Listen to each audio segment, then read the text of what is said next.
জগন্নাথ স্বামী নয়ন পথগামী ভব তুমি। কেউ আবাহମାନ কাଳରୁ ନିଜର ମହିମାରେ ମହିମାନ୍ୱିତ ଏ ବୃହଦମ୍ବା ମାଟି, ଯେଉଁଠି ପ୍ରକୃତି ରାଣୀ ସୃଷ୍ଟି କରିଛି ଭୌଗୋଳିକ ଚାରୁଚିତ୍ରଶାଳା। ଉତ୍ତରରେ ଧାଡ଼ି ଧାଡ଼ି ନଭଶ୍ଚୁମ୍ବୀ ପର୍ବତମାଳା ଦୁର୍ଭେଦ୍ୟ ପ୍ରାଚୀର ସଦୃଶ୍ୟ ଦଣ୍ଡାୟମାନ। ଦକ୍ଷିଣରେ କଳ କଳ ନିନାଦିନୀ ପୁଣ୍ୟତୟା ଉତ୍କଳଜାନବୀ ମହାନଦୀ ଓ ତାର ତଟଦେଶସ୍ଥ ସ୍ୱର୍ଣ୍ଣପ୍ରସୂ ହରିତାୟମାନ ଦିଗନ୍ତ ବିସ୍ତୃତ ଶସ୍ୟ କ୍ଷେତ୍ର। ଯେଉଁ ମାଟିକୁ ସୁରକ୍ଷା ଦେବାକୁ ଯାଇ ମା ଭଟ୍ଟାରିକା ନିଜ ଅସ୍ତ୍ର ଧାରଣ କରି ଶତ୍ରୁକୁ ନିପାତ କରିଛନ୍ତି, ତ କେତେବେଳେ ମର୍ଯ୍ୟାଦା ପୁରୁଷ ପ୍ରଭୁ ଶ୍ରୀରାମ ଏହି ପବିତ୍ର ମାଟିରେ ଅବସ୍ଥାନ କରି ତ୍ରିକୁଟ ଶୈବଧର୍ମ ପ୍ରତିଷ୍ଠା କରିଛନ୍ତି ସିଂହାଚଳ ପାହାଡ଼ର ପାଦଦେଶରେ। ପ୍ରଭୁ ସୌମିତ୍ରୀଙ୍କ ଦ୍ୱାରା ସ୍ଥାପିତ ଦେବଦେବ ଶ୍ରୀ ଶ୍ରୀ ସିଂହନାଥଙ୍କୁ ଦର୍ଶନ କରିବା ନିମିତ୍ତ ଓଡ଼ିଶାର ସର୍ବବୃହତ ଟି ସେତୁ ଏଠାରେ ମହାନଦୀ ଉପରେ ନିର୍ମାଣ କରାଯାଇଛି। 26 ଗଡ଼ଜାତର ମୌଳମଣି ଏହି କଳାପ୍ରସୂ ବୀରପ୍ରସୂ ବଡ଼ମ୍ବାର ଓଡ଼ିଶାର ଭାଷା ସାହିତ୍ୟକୁ ରହିଛି ପର୍ଯ୍ୟାପ୍ତ ଅବଦାନ।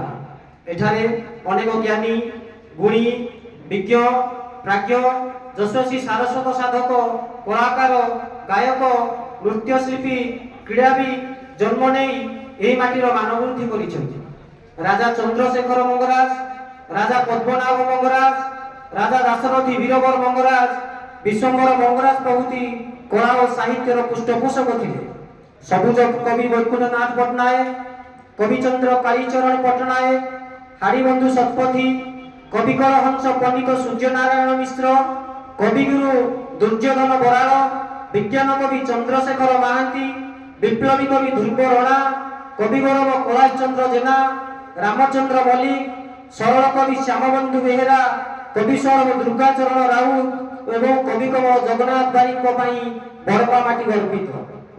ଏହି ମାଟିର ସାରସ୍ୱତ ସୃଷ୍ଟିକୁ ସ୍ରଷ୍ଟାଙ୍କୁ ଏକାଠି କରି ଏହି ଅଞ୍ଚଳକୁ ଉତ୍କଳ ଭାଷା ସାହିତ୍ୟରେ ଏକ ସ୍ୱତନ୍ତ୍ର ମର୍ଯ୍ୟାଦା ଦେବା ପାଇଁ ସମ୍ପ୍ରତି ରାଷ୍ଟ୍ରପତି ପୁରସ୍କାର ପ୍ରାପ୍ତ ଆଦର୍ଶ ଶିକ୍ଷକ ଶ୍ରୀଯୁକ୍ତ ଜଗନ୍ନାଥ ବାରିକ, ଯେ କବି ସମ୍ରାଟ ଭଜଙ୍କ ରୀତିଯୁଗୀୟ ଧାରା ସହିତ ଆଧୁନିକ ସାହିତ୍ୟର ଜନକ କବିବର ରାଧାନାଥ ରାୟଙ୍କ ଶୈଳୀର ସୁସମନ୍ୱୟରେ ଅଦ୍ୟାବଧି 30ରୁ ଊର୍ଦ୍ଧ୍ୱ କାବ୍ୟ ଓ ଶହ ଶହ କବିତା ପ୍ରବନ୍ଧ ଆଦି ସୃଷ୍ଟି କରି ବଡ଼ମ୍ବାର ଗାଡ଼ି ଅବୃଦ୍ଧିରେ କର୍ଣ୍ଣଧାର ସାରିଛନ୍ତି। ତାଙ୍କ ନାମରେ ତାଙ୍କର ଅନୁଗାମୀ ମାନଙ୍କ ଦ୍ୱାରା 2022 ମସିହାରେ କବି ଜଗନ୍ନାଥ ଭାଷା ପ୍ରତିଷ୍ଠାନ ଗଢ଼ା ହୋଇଅଛି।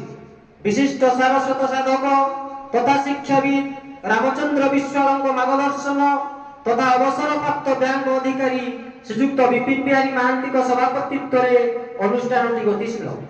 ମୁଖ୍ୟ ସମ୍ପାଦକ ତଥା ପରିଚାଳକ ରୂପେ କବି ସାଗର କୁମାର ପରିଡ଼ା, ଉପସଭାପତି ଶ୍ରୀଯୁକ୍ତ ମାନସ ରଞ୍ଜନ ଚୌଧୁରୀ, ସହ ସମ୍ପାଦକ ଶ୍ରୀଯୁକ୍ତ ଚନ୍ଦ୍ରକାନ୍ତ ଜେନା ଓ କୋଷାଧ୍ୟକ୍ଷା ଶ୍ରୀମତୀ ନିରୋଜ ପ୍ରଭା ଚୌଧୁରୀ ତଥା ପରିଚାଳନା କମିଟି ସଦସ୍ୟମାନଙ୍କୁ ନେଇ ଅନୁଷ୍ଠାନ ଆଜି ତାର ତୃତୀୟ ବାର୍ଷିକ ଉତ୍ସବ ପାଳନ କରୁଛି। 2025 ମସିହାରେ ଅନେକ